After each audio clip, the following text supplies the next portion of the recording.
Assalamualaikum warahmatullahi wabarakatuh. Alhamdulillah seketika saya berada di Kulai, Johor Bahru. Saya dapat bersama dengan juru nikah hari ini, Al-Fadil Imam Abdul Halim Sulaiman, yang juga merupakan pengasas atau mudir salah satu madrasah di Kulai ini. Jadi saya nak tanya dengan Ustaz, bagaimana kita nak bawa anak ni untuk menghafal dan di mana mulanya cara mereka menghafal? Okey. Bismillahirrahmanirrahim. Minat untuk belajar hafiz ni perlu kita tanam dari umur dia kecil lagi. Dari darjah, mungkin daripada darjah satu pun kita boleh tanamkan dengan kita memperdengarkan kepada anak-anak kita tentang kelebihan-kelebihan Al-Quran, kelebihan orang yang menghafal Al-Quran, kelebihan Allah yang akan berikan kepada orang yang menghafal Al-Quran di akhirat. Jadi di situ dia akan ada tanam dalam diri dia untuk menjadi seorang hafiz. Dan Ya, itu dah kita berjaya dengan memberikan fadilat Al-Quran lah ceritanya. Kalau dia nak mula hafal, macam mana kaedah? kaedah ataupun umur yang terbaik untuk seorang itu menghafal Quran daripada umur sebelum dia masuk kepada tingkatan, iaitu mungkin dalam darjah bermula daripada darjah 4, 5 ataupun 6. Yang paling last sekali pun selepas 14 tu adalah umur yang terakhir lah untuk dia mula menghafal Al-Quran. Itu kalau dari segi kebiasaannya lah, untuk satu orang yang mempunyai daya fikiran yang bersih. Yang penting maknanya dalam diri dia tu, dia punya fikiran dia adalah fikiran yang bersih ketika nak menghafal Al-Quran. Okey, kita terus masuk. Kalau dah sampai peringkat itu, anak itu berada dalam program menghafal, apa cara untuk menghafal lebih teknik, menghafal lebih mudah yang Okey. diguna pakai, yang dicadangkan? Mungkin teknik tu daripada saya sendiri dan juga saya gabungkan dengan apa yang telah Ustaz saya lakukan, yang Ustaz saya telah berikan, dan mungkin itu berkesan pada diri saya sebab saya telah menghafal 30 juzuk dalam masa setahun 9 bulan. Bagi saya itu satu pencapaian yang bagus lah. Apa yang Ustaz saya dan juga apa yang saya buat adalah teknik menghafal ni. Yang pertama, kita perlu berikan masa yang khusus pada ketika untuk menghafal, dan kita perlu menghafal pada waktu yang terbaik untuk menghafal. Waktu yang terbaik untuk menghafal adalah selepas salat fardu maghrib sehingga isyak, dan juga sebelum subuh dan juga selepas salat subuh. Itu adalah waktu yang terbaik lah. Dan cara untuk kita menghafal, yang pertama sekali adalah kita perlu memperdengarkan bacaan yang hendak kita hafal tu kepada guru, supaya dia dapat betulkan punya tajwid dia, makhraj dia.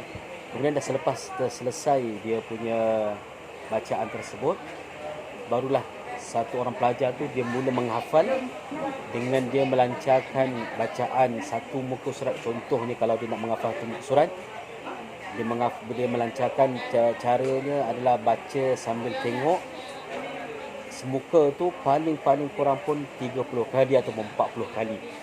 Selepas betul-betul dia yakin lancar bacaan dia, barulah dia mula menghafal daripada ayat yang pertama.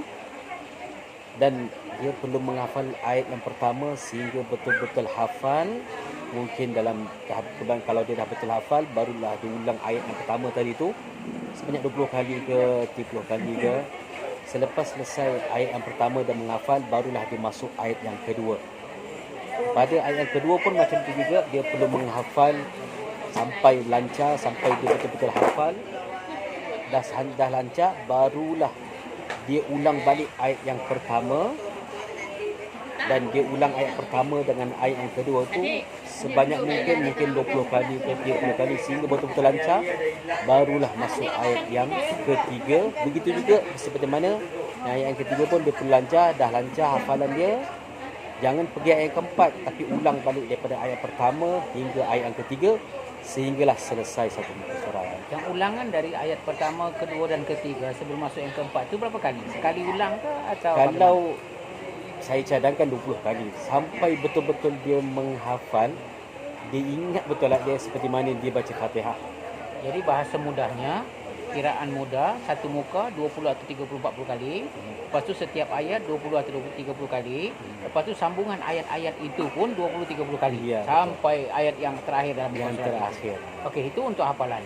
Bagaimana pula untuk murajaah? Okey, untuk murajaah, contoh dia satu orang pelajar tu dia dah menghafal 5 juzuk.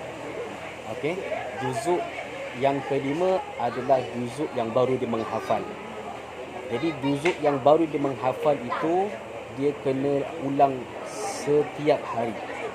Dia kena ulang setiap hari. Contoh dia dalam satu juzuk ada 10 helai. Dia telah menghafal 5 helai. Jadi 5 helai tu dia kena ulang hari-hari. Hari-hari dia kena ulang sampailah dia dapat capai satu juzuk itu 10 helai dan ayat dan apa juzuk tersebut dia kena ulang sampai betul-betul lancar, barulah masuk juzuk yang seterusnya.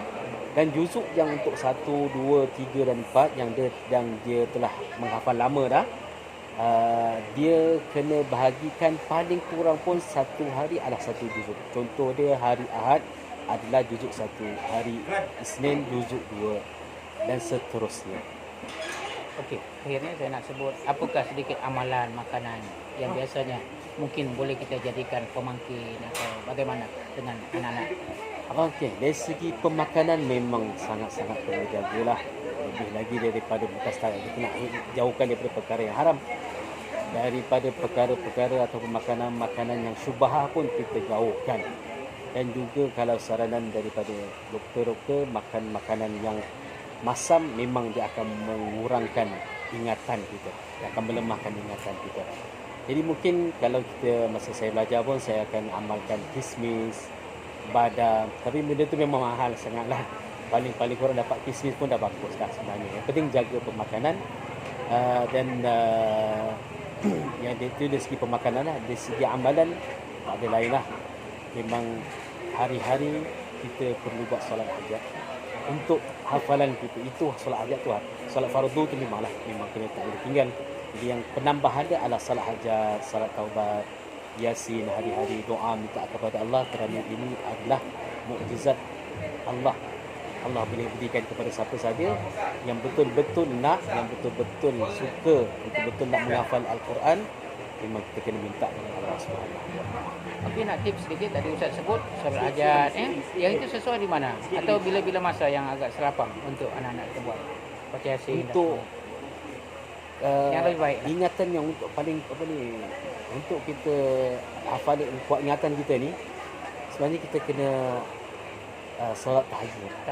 Solat tahajud. Solat tahajud tu memang yang terbaik ni memang 1/3 daripada malam kan. Kalau 1/3 ke dapat solat 2 rakaat pun dah cukup dah. Itu bukan setakat kuat ingatan saja. Kita punya nur kita punya peribadi kita punya semua kita hampir dengan Allah SWT. Apabila seorang tu hampir dengan Allah, apa diminta insya-Allah Allah boleh. Alhamdulillah, terima kasih. Begitulah sempatnya saya bersama dengan Ustaz Abdul Halim, salah satu mudir di Madrasah Al-Hafiz di Kulai ini. Terima kasih, mudah-mudahan perkongsian ini akan ada barakahnya. Kita akan jumpa lagi Ustaz. Kalau lapang saya akan bawa anak saya jumpa di Madrasah Ustaz.